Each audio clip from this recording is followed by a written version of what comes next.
Banyak sekali masyarakat yang mengatakan bahwa Kapolresnya perlu mendapatkan evaluasi khusus. Kami sependapat juga ya, karena Kapolresnya ini setelah kejadian saya telepon saja nggak angkat telepon.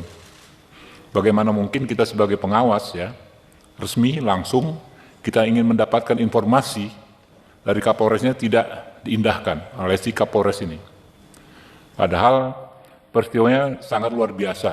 Saya dengar memang ada satu orang meninggal, 3 orang terluka, lalu dengan seenaknya diklaim sebagai gangster. Gangster seperti apa? Gitu kan? Dan kami akan memanggil khusus si Kapolres ini pada kesempatan yang secepat-cepatnya. Kenapa ini perlu kami angkat kejadian yang di Semarang ini? Karena ini bisa mempengaruhi citra Polri secara keseluruhan. Download Tribun X sekarang, menghadirkan lokal menjadi Indonesia.